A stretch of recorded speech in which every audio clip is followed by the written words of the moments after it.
Okay, so for the next couple of weeks, we're going to be talking about the graphs of sine and cosine.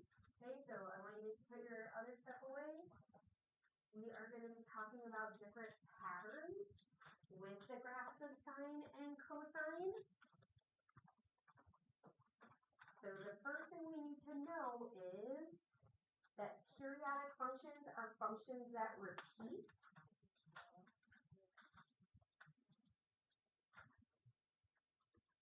Okay, so they repeat exactly in regular intervals called cycles.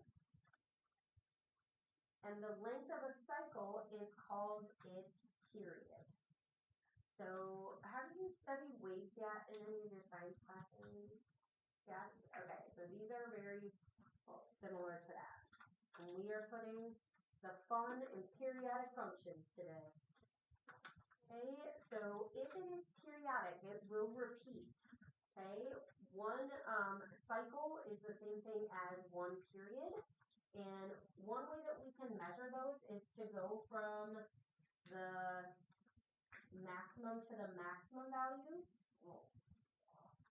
And then you can also do the minimum to the minimum value. Or sometimes you can find from two of your x-intercepts. Okay, so if they repeat the same pattern over and over, they're periodic. Okay, this one is not periodic because if you go from left to right, you keep getting larger and larger, so there's no repeat. Okay, so if there's no repeat, it's not periodic. In example 1, you have to say whether or not it's periodic, so yes or no. And then if it is periodic, we're going to give the period. Okay, so we can see this here has a wave type pattern. So if we're looking from, in this case, I would use the minimum to the minimum because you don't have the full maximum there. Okay, the period is going to be associated with the x values. So this goes from 3 to 9. All you have to do is find that difference. So 9 minus 3 is 6. So your answer is yes, it's periodic, and the period is equal to 6.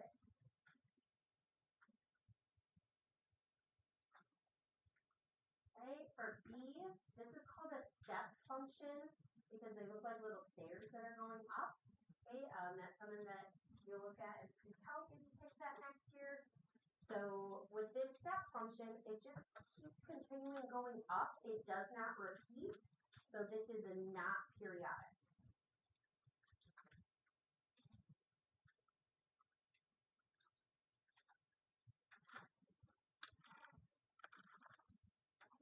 Okay, so for C, the waves are going to repeat themselves. You can kind of see this wonky M shape there.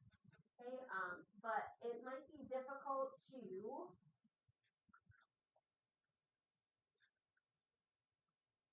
go from your max to your max here.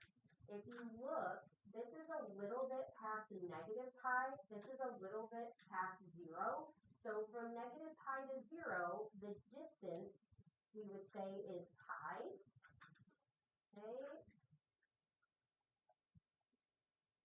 You could also look at it, and sometimes I'll look from here to here and see if that repeats itself, like this point to this point. So that's also going to be pi. So the answer is yes, and the period is going to be pi.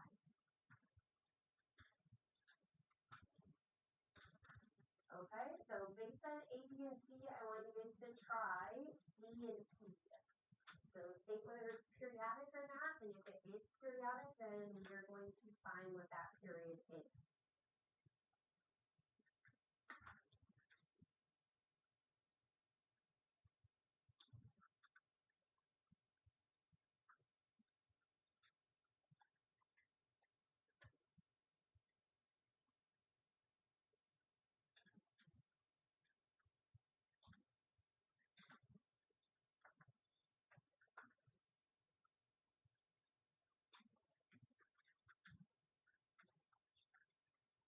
Okay, so the first one, what do we get? Not periodic.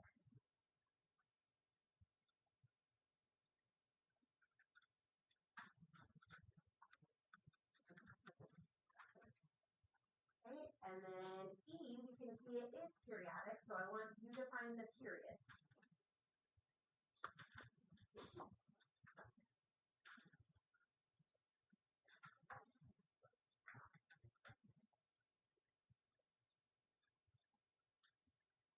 Okay, so when you go from either maximum to maximum or minimum to minimum,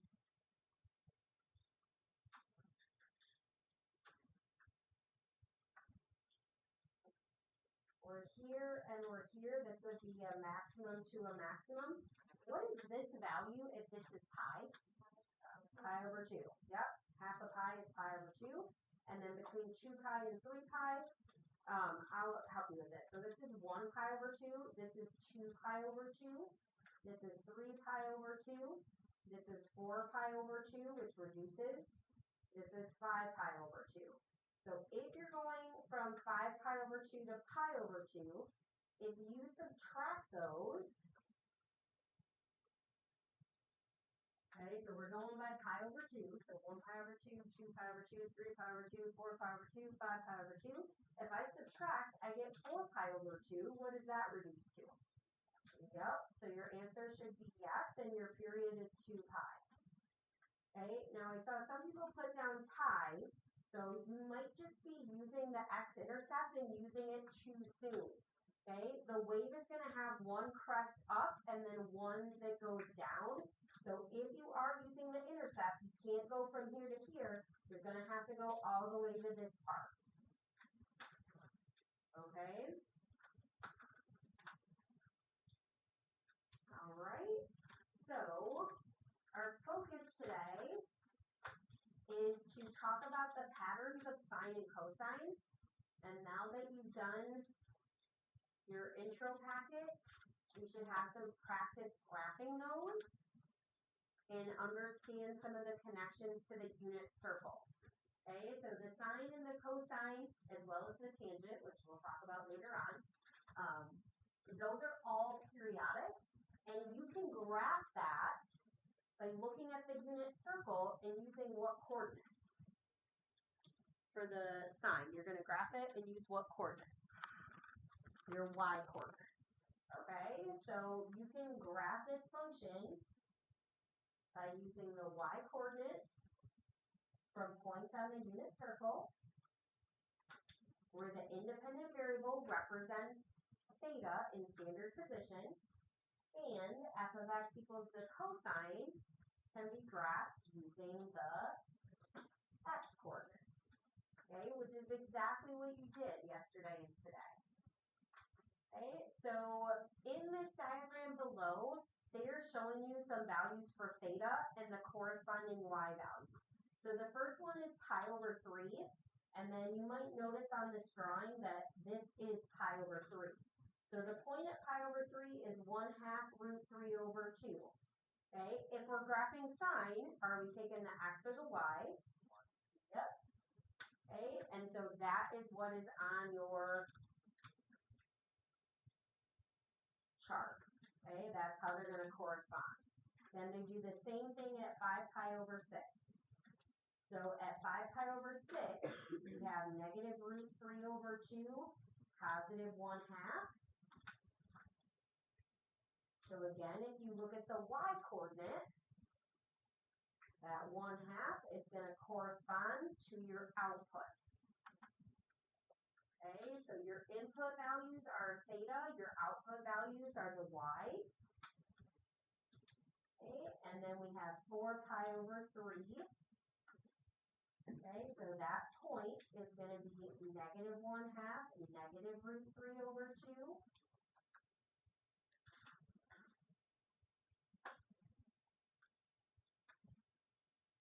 So we're using the y coordinate. And then we have 11 pi over 6, which gives you root 3 over 2, negative 1/2. So this table is just representing the sine function. So it's the y coordinates. We could do the exact same thing with cosine.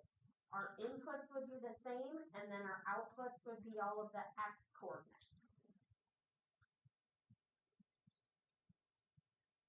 Okay, so any point on the unit circle is going to be a point on your graph.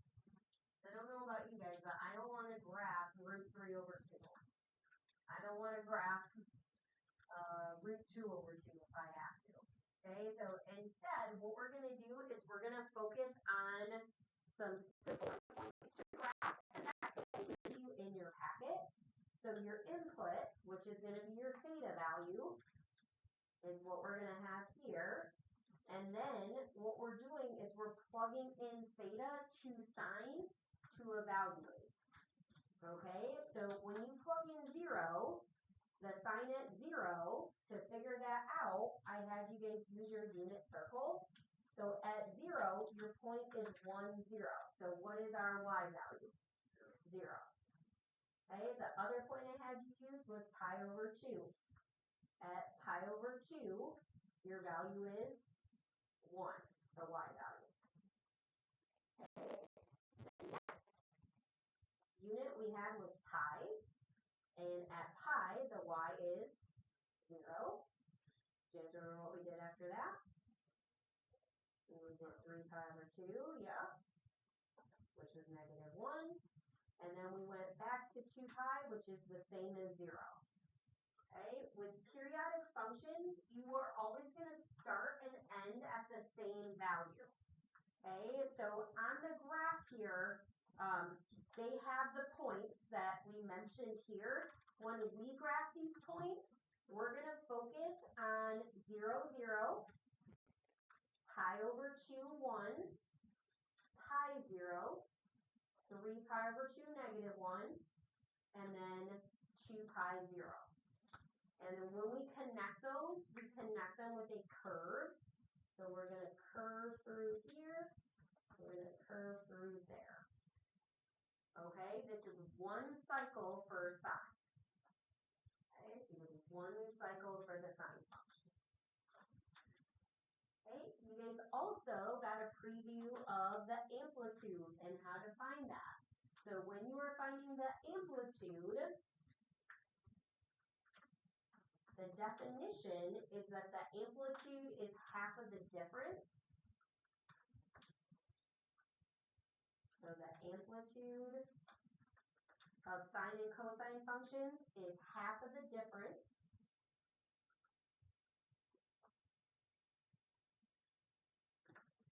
Okay, between the maximum and minimum values of your function.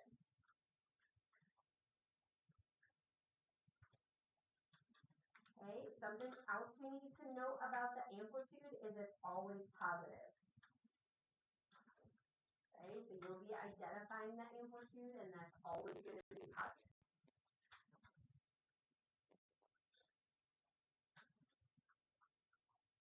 Okay, so this little information box here shows you what the sine and the cosine graphs look like. We are going to focus on 5 main points for each of these functions. So we just did the sine one. Okay, we're going to focus on these 5 points. And then once you know what those 5 points are, the rest is just going to be a pattern. So we're going to be graphing with patterns. Okay, and then for the cosine, at 0, you are at 1. At 2 pi, you're at 1. Halfway in between, you're at negative 1. And then halfway in between those, you are at 0. Okay, so this is going to be one cycle of the cosine. Again, we're choosing those points because they are going to be the simplest for us to graph on a pattern. And then you probably noticed that the period for both of these was the same. It was 2 pi. The amplitude of these was also the same. It was 1. Okay, so for both of these, we're going to graph using patterns. We're not going to be using our calculator. Okay, so for the sine function, we have f of x equals the sine of x. Okay, and then we are going to make a little table here.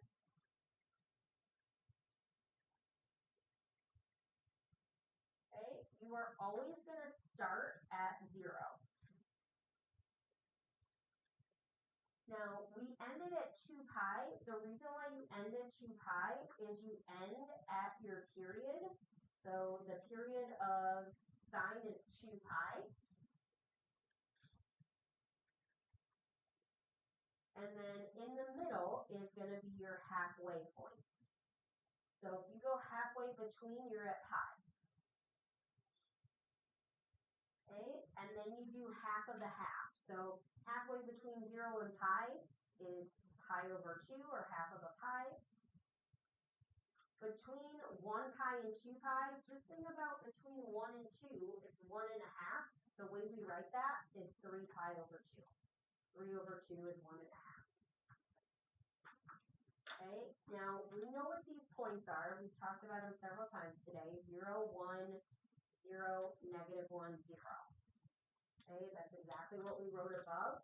What we have to realize is that 1 is going to be the maximum value, -1 is going to be the minimum value, and then our other values are those x-intercepts. Okay, so we're just going to draw a quick graph. So our max is 1, our min is -1.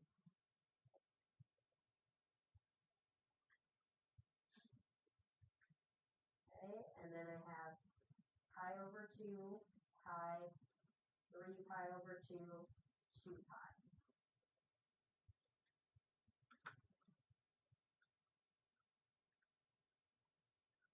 Okay, so when we're graphing these, at 0, I'm at 0. And then, just like I put these in the chart, that's really the same way I graph it. So I start at 0, I end at 0. So I do my start and my end first. Okay, then halfway, you are at 0. So halfway, I am at 0. And then halfway in between here, I reach my max. Halfway in between these two, I reach my minimum. And then I'm just going to connect those with a curve. And this is not on a grid, so if you need to fudge yours a little bit so it looks smooth, you can do that. Okay, they're not on a coordinate grid, so if these are a little farther apart, yours might look a little bit different. It's okay.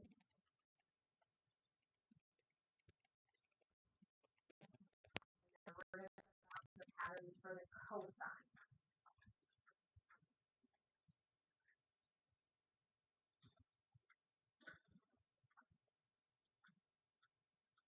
Okay, so for the cosine, you are still starting at the x value of 0. At the x value of 0 for cosine, what is the x coordinate? 1. Okay, you are always going to end at whatever your period is. So the period for cosine is 2 pi. The great thing about periodic functions is they always start and end at the same value. So if we start at 1, we end at 1. Okay, and then we're going to do the halfway again. So halfway is pi.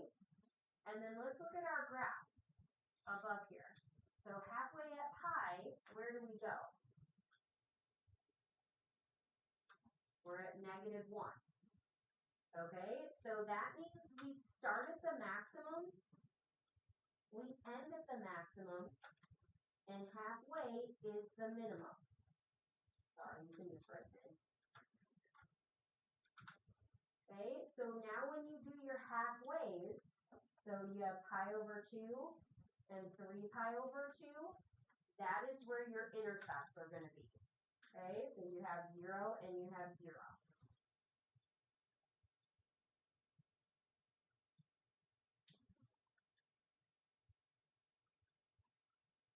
Okay, so let's go ahead and just do a sketch of this graph as well. So we're starting at 1, our minimum is -1. We have pi over 2, pi, 3 pi over 2, 2 pi.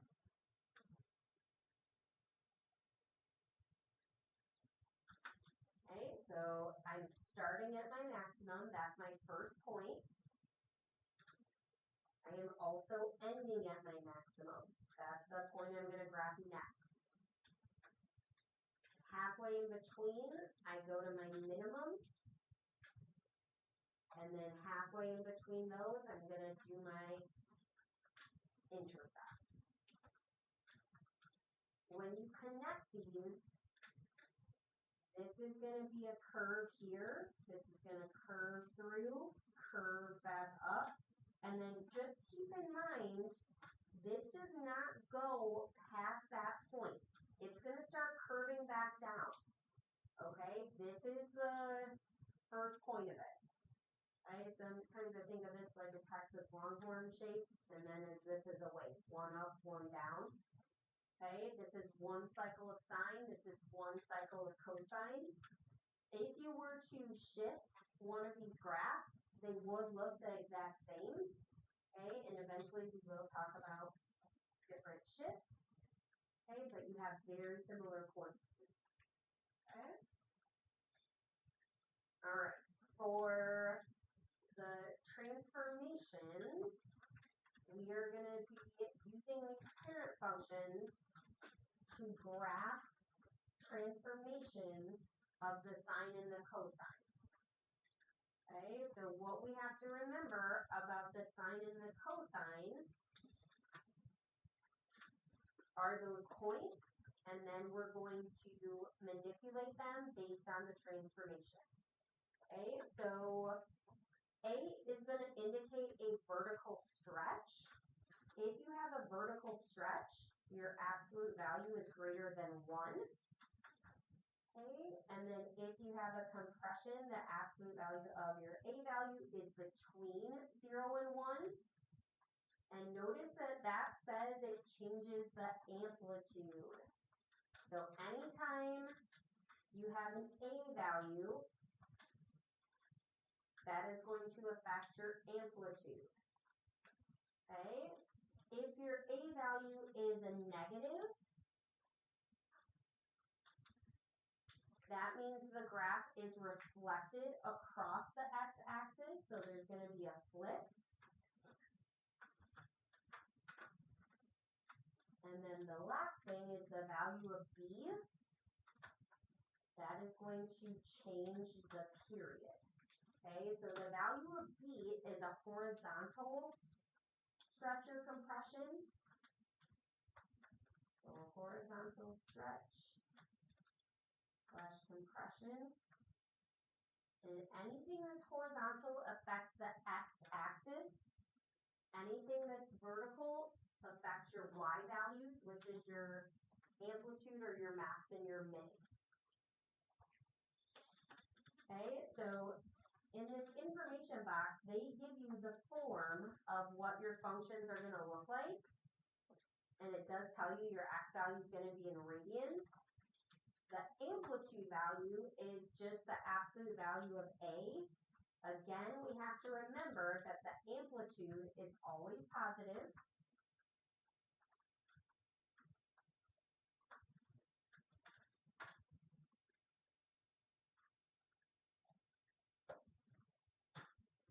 Okay, and the amplitude affects your max and your min.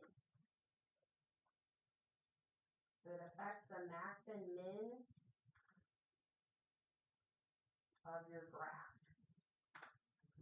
So once we find the A value, we are going to find our maximum and minimum values as well. Okay, and then the period is 2 pi over the absolute value of B. The period, we usually just write it like this, 2 pi over B. This is how you'll commonly see it, but you do take the positive value. Okay, so since that's something that you guys have found before, I want you guys to do that for step 1. So we're using the parent functions as a guide. Okay, you're going to identify the amplitude and the period. Okay, so I want you to find your A value, and I want you to find your B value.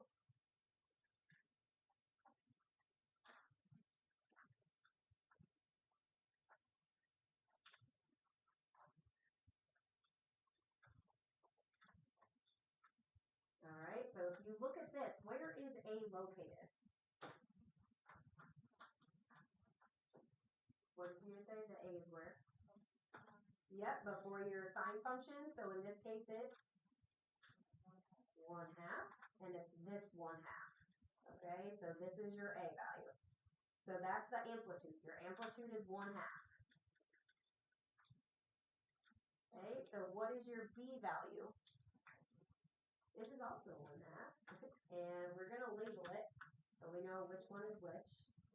Okay, so if you're going to find the period, which is 2 pi over B, if you're doing 2 pi divided by 1/2, how do you do that? How do you divide by a half? It's the same thing as what? Multiplying it by 2. Multiply by the reciprocal, so your period is 4 pi. Okay. Okay, and we are going to pause there for today.